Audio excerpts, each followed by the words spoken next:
गौतम बुद्ध अपने शिष्यों को शिक्षा देते हुए कहते हैं कि दुनिया की सबसे तेज छुरी हमारी जबान है और दुनिया के सबसे खतरनाक हथियार हमारे शब्द है, जो बिना किसी का खून बहाए लोगों को अंदर ही अंदर मार सकते हैं। हमारे शब्द हमारी ताकत हो सकते हैं, लेकिन यह हमारी सबसे बड़ी कमजोरी भी हो सकते हैं। अगर हमें नहीं पता कि कब, कहां और क्या और कितना बोलना है, यदि हम सही समय पर सही इरादे के साथ सही शब्दों का प्रयोग करते हैं तो यह हमें एक सफल व्यक्ति बनाता है। लेकिन अगर हम सही समय पर सही इरादे से सही शब्दों का इस्तेमाल नहीं करते तो यह हमारे जीवन को नर्क से बदतर बना सकता है। तो दोस्तों, आज की इस वीडियो के माध्यम से मैं आपको बताने वाला हूं कि चुप रहकर कैसे हम अपने जीवन को बदल सकते हैं। आपको चुप रहने की शक्ति का एहसास इस वीडियो में होने वाला है, इसलिए वीडियो को अंत तक जरूर देखें।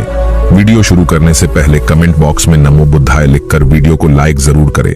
तो चलिए शुरू करते हैं इस वीडियो को। किसी गांव में एक बहुत ही प्रसिद्ध बौद्ध भिक्षुक रहा करते थे। वह एक महात्मा थे। महात्मा अकेले रहते थे। दुनिया के शोर शराबे से दूर जंगल में वो रहते थे और वह बड़े ही ध्यानी और प्रभु भक्त व्यक्ति थे, इसलिए वह पूरे गांव में बहुत अधिक प्रसिद्ध थे। एक दिन एक राजकुमार महात्मा के पास आया और बोला, हे प्रिय भिक्षु, मैं हमेशा थका हुआ, निराश और परेशान महसूस करता हूँ। मेरा मन बहुत अशांत रहता है। हालांकि मेरे पास सब कुछ है, दौलत, शोहरत, सुख सुविधाएं जो हर व्यक्ति चाहता है या पाने की इच्छा करता है, लेकिन फिर भी मेरे अंदर इतनी अशांति और चिंता क्यों है? महात्मा ने उसकी बात बहुत ही ध्यानपूर्वक सुनी और कुछ सोचने के बाद कहा, तुम इस प्रश्न का उत्तर जानते हो, बस तुमने कभी इस प्रश्न को हल करने की कोशिश नहीं की है। महात्मा ने आगे कहा, मैं एक रिसर्च करना चाहता हूँ, क्या तुम मेरा साथ उसमें दोगे? इस रिसर्च के बाद तुम्हारे जीवन में किसी भी तरह की अशांति और चिंता नहीं रहेगी। ये बातें सुनकर राजकुमार बहुत हैरान था। उसने महात्मा से कहा, बताइए मुझे क्या करना होगा? अपने मन की शांति के लिए मैं कुछ भी करने को तैयार हूँ।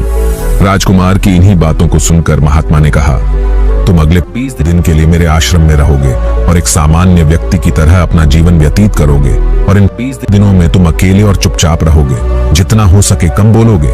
राजकुमार उस भिक्षु की बातें सुनकर सहमत हो गया। पहले दिन राजकुमार को लगा कि उसका मन सामान्य से अधिक अशांत और विचलित है।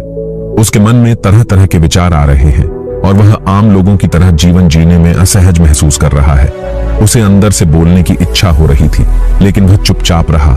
उसके मुंह से एक भी शब्द नहीं निकला, बस वह चुपचाप बैठा रहता। लेकिन रात होते होते उसे अंदर ही अंदर शांति का अनुभव होने लगा। उसके लिए यह अनुभव अजीब था। वह खुद से पूछ रहा था कि वह अंदर ही अंदर इतना खुश क्यों है और उसकी आंतरिक बेचैनी और चिंता कम क्यों होने लगी है।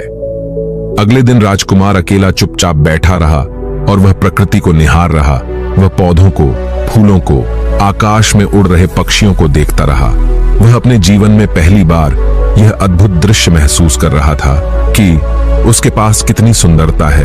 वह दिन भर प्रकृति की सुंदरता को निहारता रहता और उसकी ताजगी को महसूस करता रहता। इसी तरह से 15 दिन बीत गए और उसके मन की सारी बेचैनी, सारी हलचल, सारी उथल पुथल और सारा तनाव गायब हो गया।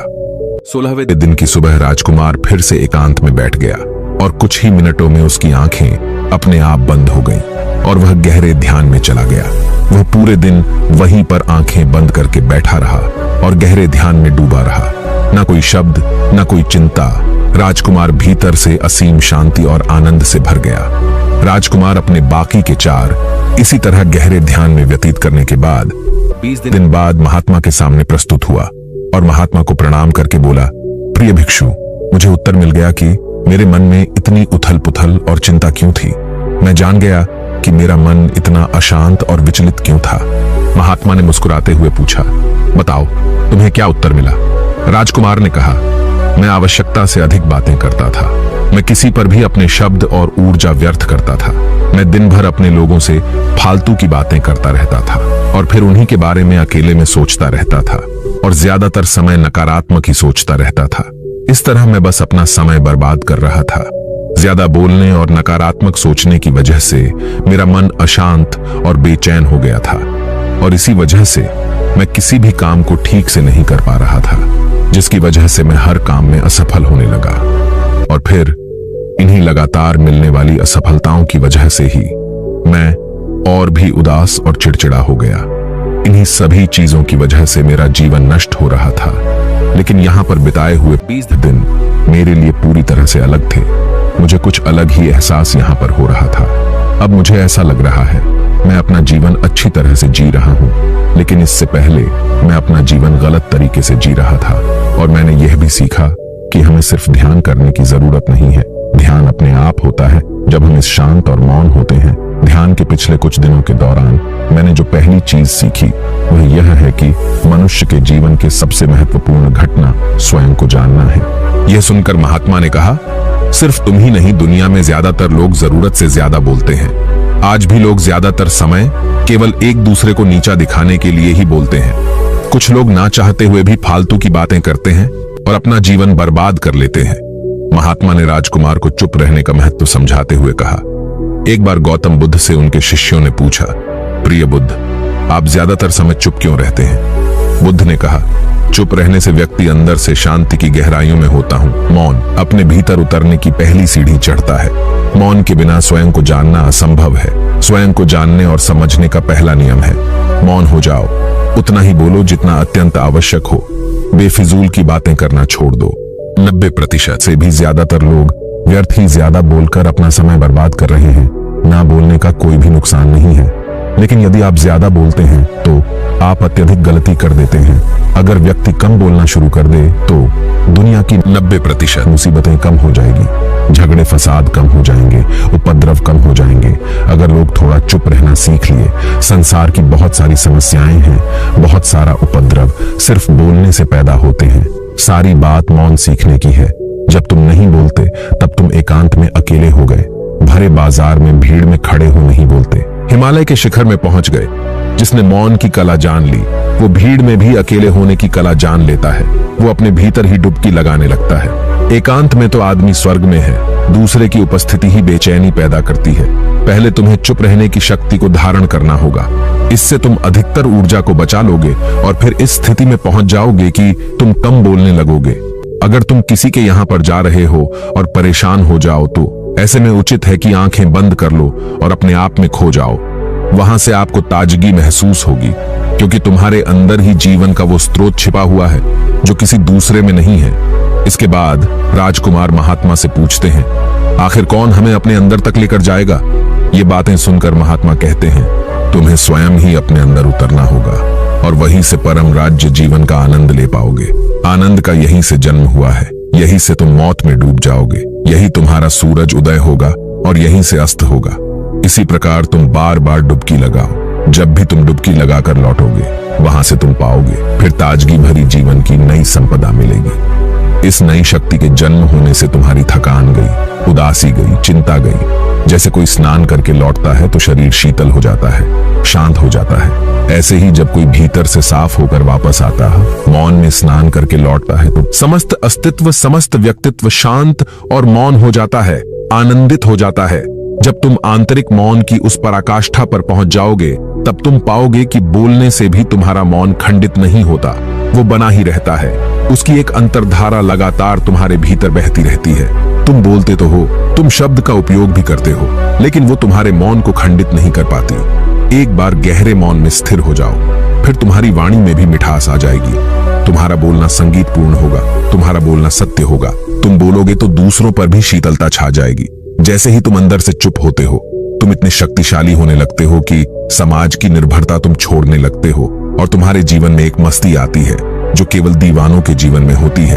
तुम्हारे चेहरे पर एक नई रौनक आ जाती है। तुम्हारी आंखें किसी अमृत के समान हो जाती हैं और तुम अनंत शांति के समुद्र में डूबने लगते हो। इतना कहकर भिक्षु महात्मा ने अपनी बात खत्म की और वो मौन में चले गए। राजकुमार उनका धन्यवाद करके अपने महल की ओर चला गया। दोस्तों, आपने भी अनुभव किया होगा कि बहुत ज्यादा बात करने से दिमाग अशांत हो जाता है, जिससे हम अपने दिमाग पर नियंत्रण खो देते हैं और साथ ही अपना ध्यान भी खो देते हैं। जो लोग बहुत ज्यादा बोलते हैं उनके पास किसी एक काम पर ध्यान केंद्रित करने की काबिलियत नहीं होती। वो अपने किसी भी लक्ष्य पर पूरी तरह से केंद्रित नहीं कर पाते। अगर हमारा दिमाग एक जगह केंद्रित नहीं है तो हम जीवन की सच्चाई नहीं समझ पाते और ना ही मनचाही सफलता कभी हासिल कर पाएंगे। इसके अलावा भी आपने देखा होगा कि जो लोग अधिक बोलते हैं वो अक्सर लोगों के बीच हंसी का पात्र बन जाते हैं, और जो लोग कम बोलते हैं और अपनी बात पर कायम रहते हैं उन्हें लोगों से सम्मान मिलता है। लोग उनकी बातों को सुनते हैं और उन पर भरोसा भी करते हैं। जो लोग जरूरत से अधिक बोलते हैं और अपने विचारों के बारे में पक्के नहीं होते, उनका दिमाग स्थिर और विचलित रहता है, शोर शराबों से भरा रहता है, और एक अशांत दिमाग वाला व्यक्ति जीवन में किसी भी चीज में सफल नहीं हो पाता, क्योंकि वह किसी भी काम में फोकस नहीं कर पाता। यदि किसी व्यक्ति को यह पता है कि उसे कब, कहां और क्या बोलना है, तो वह व्यक्ति सच में बहुत बुद्धिमान है, और ऐसा व्यक्ति जहां भी जाता है उसका व्यक्तित्व आकर्षण का केंद्र बन जाता है, और वह जो कुछ भी करता है उसमें सफल अवश्य होता है। अगर हम किसी महान और सफल व्यक्ति के व्यक्तित्व को गहराई से देखें तो पाएंगे कि वो कम बोलते हैं और कम से कम शब्दों में अपनी बात खत्म कर देते हैं। वो बोलने से पहले वो चीजों और जिसके बारे में उसे बोलना है उनके बारे में गहराई से सोचते हैं। लेकिन जो लोग बहुत ज्यादा बोलते हैं, बहुत बार वो झूठ भी बोलते हैं और अपनी बातों से दूसरों के मन और विचारों पर कचरा डालते रहते हैं। वह ज्यादातर समय दूसरों की बुराई करते रहते हैं, इसलिए उनके अपने भी उनसे नफरत करने लगते हैं और उनसे बचने की कोशिश करते हैं। मौन से धैर्य आता है, धैर्य से ध्यान, और ध्यान से हम अपने जीवन के बारे में जागरूक हो जाते हैं। इसलिए अगर हम ज्यादा बात करते हैं तो हम मौन को खो देते हैं, जो मन की शांति का पहला स्तंभ है। चुप रहने में भी एक अद्भुत शक्ति होती है। अगर हम सही समय पर सही शब्दों का प्रयोग करते हैं तो हम अपने जीवन को सकारात्मक दिशा में बदल सकते हैं। चुप रहने से हम अपने आत्मा की गहराइयों में जा सकते हैं और अंदर से शांति का अनुभव कर सकते हैं। इससे हम अपने विचारों और भावनाओं को साफ करके अपने जीवन को सकारात्मक बना सकते हैं। चुप रहने की कला हमें सीखनी चाहिए ताकि हम अपने शब्दों का सही इस्तेमाल करके अपने और दूसरों के जीवन को सुधार सकें।